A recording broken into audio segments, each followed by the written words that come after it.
Assalamualaikum warahmatullahi wabarakatuh. Sahabat TBM Kinanti, Bapak Ibu guru hebat dari seluruh Indonesia. Ketemu lagi dengan saya, Ibu Emi Sudarwati dari TBM Kinanti, Bono Bojonegoro, Jawa Timur. Pada kesempatan kali ini, saya akan membaca sebuah kisah dari buku Inspirasi Perempuan yang akan saya baca pada kesempatan kali ini dengan judul Peranan Perempuan dalam Sosial, karya Dr. Devi Rahmawati. Pemberdayaan perempuan telah menjadi strategi penting untuk mengurangi kemiskinan dan mendukung pertumbuhan sosial. Meskipun perempuan merupakan entitas yang berjumlah setengah dari populasi dunia, namun mereka adalah kelompok terbesar yang dikecualikan dari manfaat pembangunan sosial dan ekonomi. Sejatinya, banyak negara dan masyarakat dapat memperoleh manfaat dari implementasi pemberdayaan perempuan. Untuk itu, PBB telah menguraikan ilmu komponen kunci pemberdayaan perempuan, yaitu 1. Rasa harga diri wanita. 2. Hak perempuan untuk memiliki dan menentukan pilihan. 3. Hak perempuan untuk memiliki akses ke peluang dan sumber daya.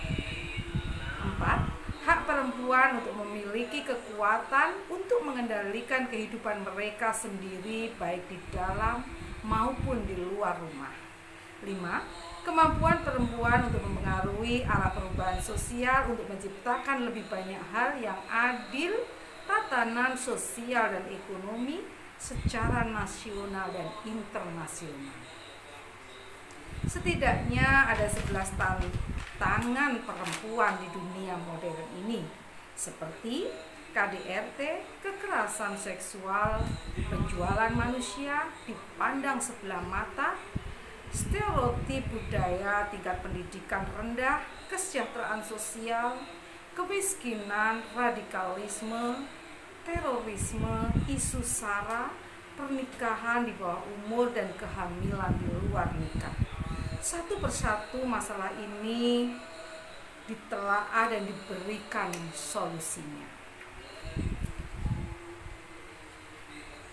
Secara global, menurut data WHO tahun 2021, diperkirakan 736 juta perempuan atau 1 dari 3 perempuan mengalami kekerasan. Sedangkan Komisi Nasional Anti Kekerasan Terhadap Perempuan (Komnas Perempuan) mencatat selama 17 tahun 2004 sampai 2021 ada 544.452 kasus kekerasan dalam rumah tangga atau KDRT atau ranah personal. Sedangkan pada isu kekerasan seksual, menurut laporan National Coalition Against Domestic Violence tahun 2021, hampir 1 dari 5 wanita dan 1 dari 12 pria pernah mengalami kekerasan seksual kontak oleh pasangan intim dalam hidup mereka. Di Indonesia, Komnas Perempuan mencatat telah terjadi 2.500 kasus kekerasan terhadap perempuan. Pada periode Januari sampai Juli 2021, angka ini melampaui catatan 2020 yang tercatat 2.400 kasus. Dampak dari KDRT dan kekerasan seksual ini cukup signifikan. Menurut riset Morgan di tahun 2014, 2 isu tersebut berkorelasi dengan meningkatnya tingkat depresi dan perilaku bunuh diri. Sedangkan laporan National Coalition Against Domestic Violence tahun 2021, KDRT diperkirakan telah merugikan ekonomi Amerika Serikat antara 5,8 dolar miliar dan 12,6 dolar miliar per tahun. Angka ini mencapai 0,125% dari produk domestik bruto nasional Amerika Serikat. Pada September 2020, 52 negara telah mengintegrasikan pencegahan dan respon terhadap kekerasan terhadap perempuan dan anak perempuan ke dalam rencana respon COVID-19. Ada 121 negara telah mengadopsi langkah-langkah untuk memperkuat layanan bagi perempuan penyintas kekerasan selama krisis global, tetapi upaya lebih lanjut sangat dibutuhkan. UN Women and UNDP 2020. Pada kenyataannya hanya 40% perempuan yang mengalami kekerasan seksual mencari bantuan dalam bentuk apapun kepada keluarga dan teman. Sedangkan 10% dari mereka telah melaporkan kepada polisi, sehingga kesimpulan laporan United Nations Economic and Social Affairs tahun 2015 menunjukkan bahwa para korban masih sangat sedikit yang melapor kepada pihak polisi dan layanan kesehatan. Lebih mengkhawatirkan lagi, kasus kekerasan seksual seringkali terjadi pada negara-negara dengan penghasilan rendah dan menengah ke bawah.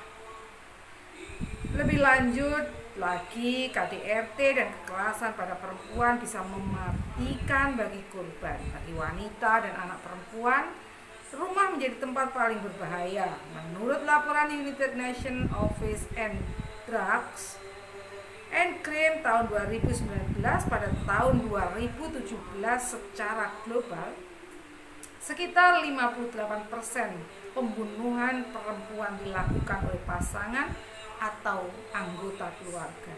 Angka ini naik dari 47% pada tahun 2012. Perempuan menanggung beban terberat dari victimisasi mematikan dan seringkali sebagai akibat dari keyakinan misoginis, ketidaksetaraan dan ketergantungan yang bertahan secara global, terutama di negara-negara berpenghasilan rendah. Pada isu human trafficking atau perdagangan manusia, fenomena serupa juga terjadi. Dari laporan UNOPS tahun 2018 secara global, 49% korban perdagangan manusia merupakan wanita dewasa. Persentase remaja putri dan anak perempuan mencapai 72%, di mana anak perempuan mewakili lebih dari 3 dari 4 korban perdagangan manusia. Dan sebagian besar remaja perempuan dan anak perempuan diperdagangkan untuk tujuan eksploitasi seksual. Menurut laporan United Nations Department of Economic and Social Affairs Statistic Division pada tahun 2019, 1 dari 5 perempuan berusia 20-24 tahun menikah sebelum usia 18 tahun. Pernikahan anak sering mengakibatkan kehamilan dini, isolasi sosial, mengganggu sekolah, dan meningkatkan resiko anak perempuan mengalami kekerasan dalam rumah tangga atau KDRT. Isu di atas juga terkait dengan seks paksa. Menurut data dari UNICEF tahun 2017, 15 juta remaja putri di seluruh dunia berusia 15-19 tahun telah mengalami seks paksa. Di sebagian besar negara, remaja putri paling beresiko melakukan hubungan seks paksa oleh suami, pasangan, pacar, mantan, teman, bahkan orang yang tak dikenal. Berdasarkan data dari 30 negara, hanya 1% korban yang pernah mencari bantuan profesional. Dampaknya, kekerasan seksual pada anak sekolah merupakan hambatan utama bagi sekolah dan hak atas pendidikan bagi anak perempuan. Kasus terorisme juga dapat menimpa kaum perempuan. Terorisme yang dilandasi radikalisme juga didorong oleh kekerasan seksual. Menurut penelitian Sarah Mahmud di Indonesia dan Pakistan, radikalisme tidak akan menjadi aspek yang merugikan secara sosial jika tidak berhubungan dengan kekerasan seksual.